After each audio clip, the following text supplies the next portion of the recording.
Halo teman-teman semua, selamat datang kembali di Studi Python. Hari ini kita akan melanjutkan tutorial sebelumnya tentang OpenAI ya. Yang sebelumnya kita itu pelajari tentang gimana cara menggunakan OpenAI. Sekarang kita memanfaatkan OpenAI itu sendiri. Jadi dari output OpenAI-nya kita bisa manfaatkan untuk sesuatu hal yang lain kayak gitu. Contohnya nanti kita akan coba ya. Sebelumnya di sini ada beberapa perubahan. Pertama saya ubah ya, saya buat foldernya. Terus di sini saya ada buat .env.openai. Di sini saya buat nyimpan OpenAI API case. Teman-teman nanti bisa buat file yang sama. Itu saya contohkannya .env.openai 1. Di sini teman-teman bisa sembarang API case gitu ya. Baru inputkan API case teman-teman di sini. Input API case ini. Oke, kayak gitu ya teman-teman. Nanti tinggal di save. Udah. Dulu kita lanjut ya. Saya buat folder tutorial 2. Di sini saya buat tutorial OpenAI. Oke. Kita pertama-tama butuh akses ini ya, env.openai ini. Itu di sini kita import, teman-teman bisa install dulu ya, pip install.env gitu, supaya nanti kita bisa pakai library.env ini buat ngakses ini gitu. Nanti kalau sudah teman-teman install, kita tinggal from.env import.env values. Habis itu kita buat di sini parameternya config sama dengan .env values. Kita copy paste pathnya ini, filenya di mana, teman-teman bisa aja copy path gitu ya, copy pathnya. Oke, nah sekarang di sini sudah ya, tapi ini dia dalam slashnya dari kiri ke kanan bawah gitu. Nah kita harusnya ini kita ganti pakai slash gini gitu. Nah tapi daripada kita repot, kita kasih aja R di sini, artinya raw. Kenapa harus kayak gitu? Karena di sini teman-teman bisa lihat nih, garis miring T itu artinya tab gitu. Nah sedangkan ini bukan tab, ini cuman slash tutorial gitu. Dia mengalamatkan si file OpenAI env OpenAI-nya gitu. Jadi kita ubah aja, daripada kita ubah satu-satu ini garis-garisnya, kita kasih aja R. R itu artinya raw. Jadi dia teks mentah. Oke, sekarang sudah. Baru teman-teman sama kayak sebelumnya ya, kita input dulu apa, OpenAI from OpenAI import OpenAI. Terus kita buat lagi client OpenAI API case di sini. Sorry ini salah ya, OpenAI API key. Nah di sini teman-teman langsung config apa tadi, API case, nama variabelnya API case gitu. Oke sudah, sekarang kita ngebuat chat completionnya. Kita buat dulu yang pertama apa, system prompt-nya. Nah yang sebelumnya kita lihat ya, sebelumnya itu seperti ini, you are an assistant that can help gitu ya, bla bla bla bla bla bla bla bla bla gitu. Nah teman-teman nanti bisa tuh buatnya kayak kita kasih format khusus gitu loh teman-teman, supaya dia lebih apa ya, oh ini kita balik ke tutorial 2, supaya si chatbotnya tuh lebih mudah memahami instruksi kita gitu. Nah, you are, ini saya buat ya, baru you are assistant who helps answer question or carry out given by the user. Oke sebentar ya, ini saya oke biar dia bisa paragraf. Nah terus di sini kita kasih tahu nih respon format instruction gitu. Di Sini saya kasih ini buat penanda gitu ya. Terus di sini kayak saya kasih informasi juga, when responding to me please ensure to provide a response in this specified format. Nah, baru di sini kita itu nanti formatnya kita pakai Markdown ya, karena menurut saya sih sejauh pengalaman saya yang paling mudah itu Markdown. Kita bisa pakai banyak ya. Nanti Markdown kita pasti harus pakai Markdown, itu mempermudah kita untuk parsing. Nanti kita dari output si chatbot kita ambil cuman yang di dalam situ gitu. Nah, itu kita harus kasih tandanya adalah Markdown untuk nulis code. Gimana tuh, yaitu diawali petik apa, tanda petik ini ya. Dia bukan tanda petik sih, dia tuh ini kalau di sini saya pakai FN baru escape ya, tapi nggak tahu di perangkat teman-teman gimana. Kalau tanda petik satu kan kayak gini, nah ini bukan, ini kayak dia petik koma di atas gitu. Terus di sini dikasih, karena saya pakai JSON, saya kasih JSON di sini gitu. Terus di sini saya pakai tanda kurung 2 ya, baru saya kasih action. Itu actionnya apa? Actionnya itu adalah answer. Terus teman-teman saya anggap sudah paham ya JSON itu gimana. JSON itu cuma nyimpan data di mana dia itu ada keys-nya terus ada value-nya kayak gitu. Itu aja, baru di awal itu dia berada di antara tanda kurung kurawal atau curl bracket gitu bahasa Inggrisnya. Nah, terus di sini saya lanjutin ya, message titik 2. Message ini adalah asisten answer gitu ya, answer atau text itu bisa aja gini, your answer.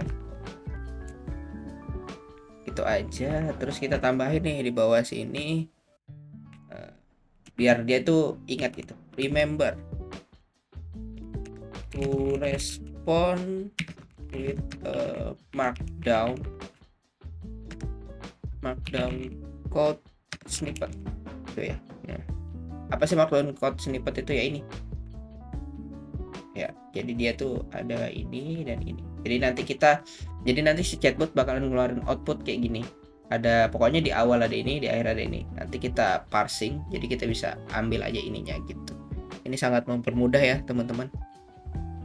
Sorry, ini di sini. Nah, ini aja yang mau kita parsing nanti. Gitu. Oke. Remember to respond with a markdown code snippet, terus of a JSON blob. JSON blob itu ini. JSON blob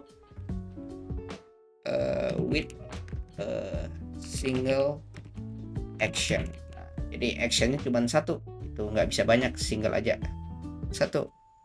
And never provide an empty answer or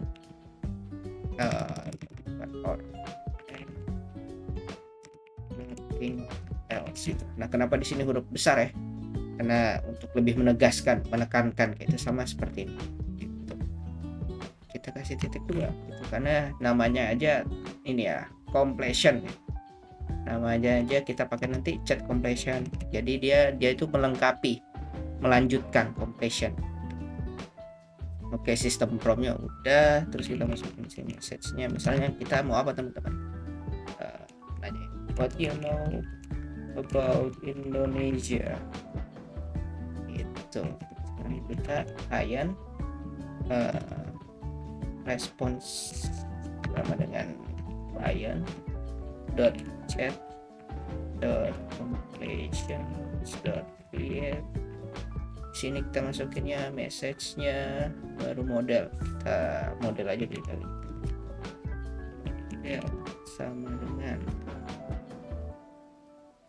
biar enak ini. Nah, modelnya kita pakai yang sama aja. GPT 3.5 turbo, GPT 3.5 turbo. Terus message-nya list dari array. Di sini kita masukkan dulu role-nya. Role-nya apa? System. Terus di sini kontennya adalah system prompt atau system instruction, sama aja ya. Di sini saya pakai, di tutorial pertama saya system instruction, tutorial kedua system prompt. Ini nggak masalah, ini cuman penamaan variabel doang. Lalu kita masuk di sini role sama dengan user gitu. Kontennya adalah message. Terus kita print response dot choices 0. Terus di sini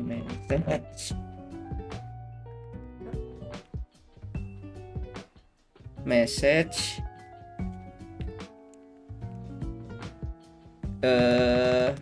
content. Terus kita running,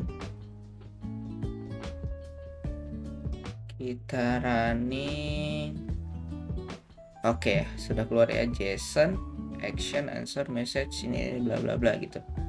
Sekarang dia udah dalam format ini gitu. Nah sekarang gimana sih Kak cara kita ngekstrak ini gitu ya, cara kita ngambil cuman ininya aja gitu, karena kan di Python itu ada tipe dictionary gini ya, tipe dictionary gini. Nah gimana caranya kita ngerubah ini nih string, kita ubah jadi kayak gitu. Nah yang pertama kita harus ngebuat dulu, kita import dulu ya file-file yang dibutuhkan JSON. Terus kita harus membuat sebuah fungsi biar enak aja, biar kita bisa panggil apa ya, JSON parsing. Mungkin di sini JSON string.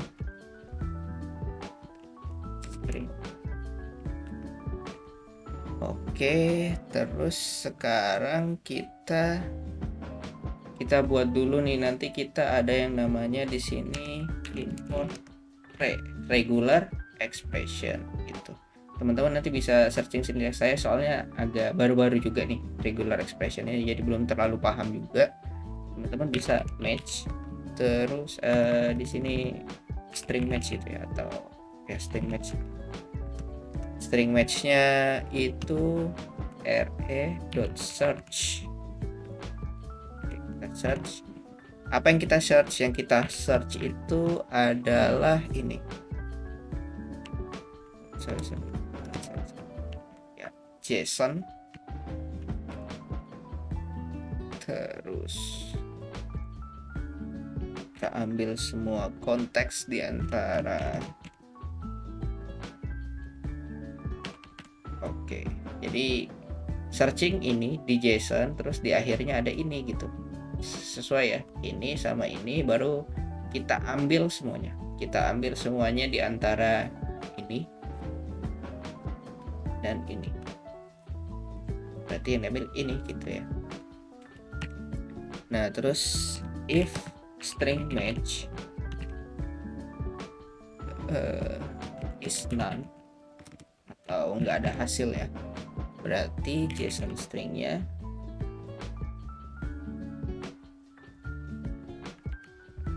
berarti sebentar, ini ada kelupaan. Ini kita masukin dulu JSON string, yang lupa. Jadi kita ekstrak ini, ekstrak apapun di antara ini dari si teksnya, itu JSON string. Terus kita di sini all. Nah ini tujuannya untuk scan through looking for a match to the partner. Ini bakalan ngasih regexnya gitu, regular expressionnya. Terus di sini if string match is none, kita tulis output JSON string, karena nggak ada yang match, berarti ya udah outputnya JSON string itu. Sedangkan kalau misalnya ternyata ada yang match gitu, kita ambil tuh yang matchnya, tapi outputnya itu matchnya itu ada di dalam sebuah grup, karena output dari string matchnya itu, output dari ini nanti itu dia ada grup-grupnya gitu.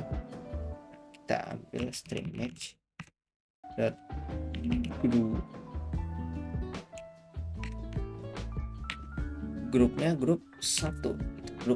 Kenapa grup 1? Karena grup 0 itu ini, grup 1 itu ini, grup 2 itu ini grup 2 gitu teman-teman. Nah terus kita habis itu, nah nanti ini outputnya kita udah dapat ini, tapi dia masih dalam string formatnya, jadi kita harus merubah dulu tuh yang sebelumnya ini string, kita ubah jadi JSON. Gimana caranya? JSON dot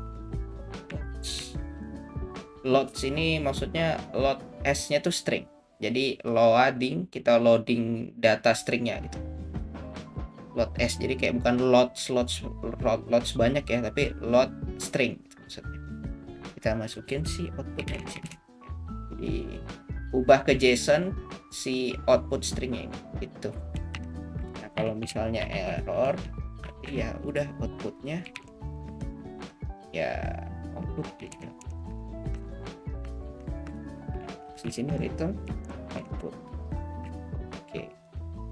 Sekarang coba kita, ini agak panjang ya, kita ambil aja, kita kasih response content.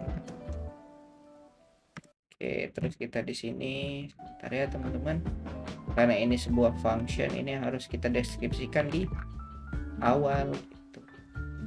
Di awal ini aja kali. Oke, nah ini ya, response content, response choice dot message content gitu. Di sini coba kita lihat dulu type-nya apa. Type dari response content ini saya clearkan dulu,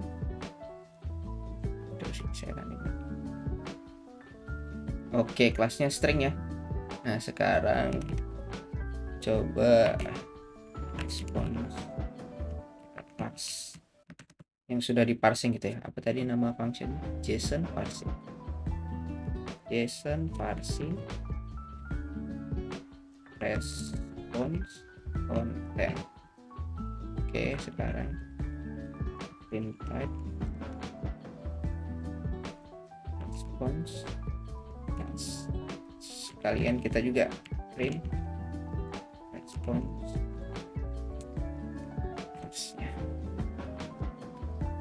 Oke, kita udah dapat ya. Sekarang yang sebelumnya nih string ya, sekarang kelasnya itu dictionary, terus kita ini udah dalam bentuk dictionary, jadi kita bisa akses nih.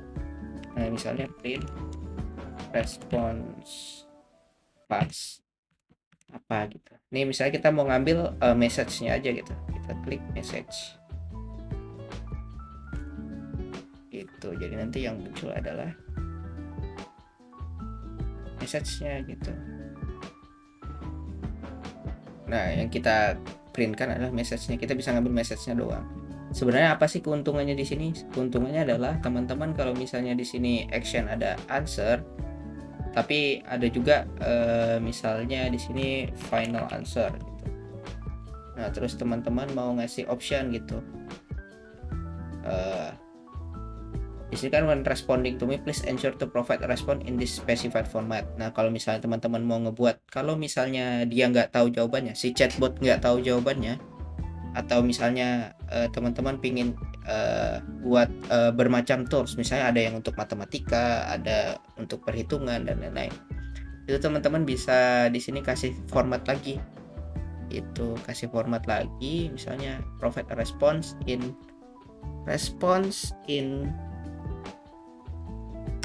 one of the two specified format. Oke, jadi ada dua ini, baru teman-teman kasih di sini misalnya option 1 gitu. Option nomor 1 ini if the action is final answer and you know about the answer.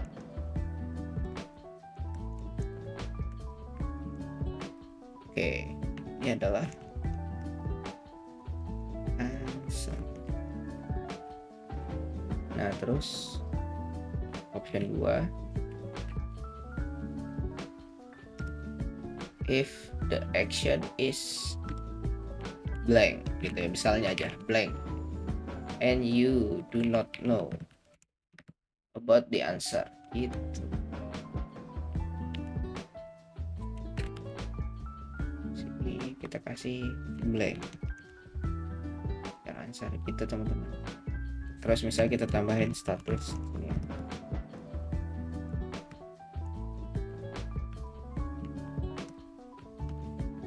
Cancel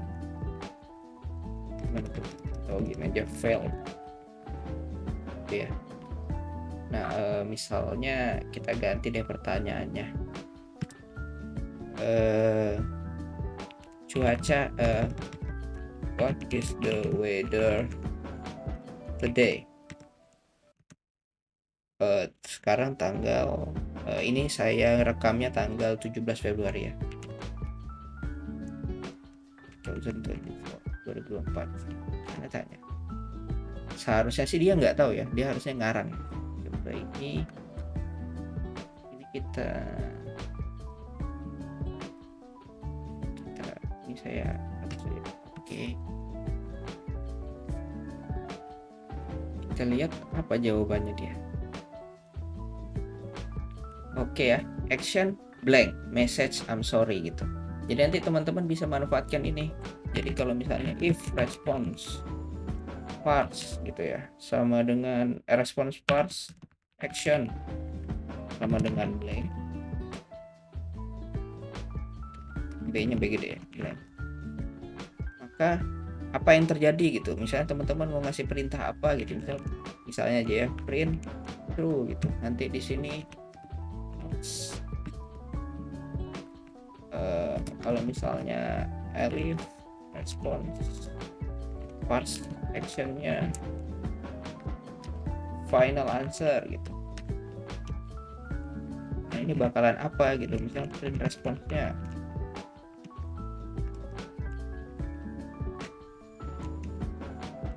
gitu ya. Terus kalau misalnya dia blank, kita suruh dia looping lagi, chat completion lagi gitu ya, looping terus-terusan gitu, chat completion terus-terusan gitu. Nah inilah manfaat dari kita bisa memformat outputnya itu. Dan untuk misalnya kita teman-teman mau buat chatbot yang serbaguna, ada bermacam tools yang bisa digunakan ya, seperti ini. Misalnya actionnya nanti tools-toolsnya misalnya calling web service, atau misalnya perhitungan Pythagoras kayak gitu, atau perhitungan rumus-rumus yang sulit-sulit, teman-teman bisa menggunakan ini gitu. Oke, mungkin itu aja ya teman-teman untuk hari ini tutorialnya. Saya terima kasih teman-teman sudah menonton. Jangan lupa subscribe ya teman-teman. Makasih semua. Dadah.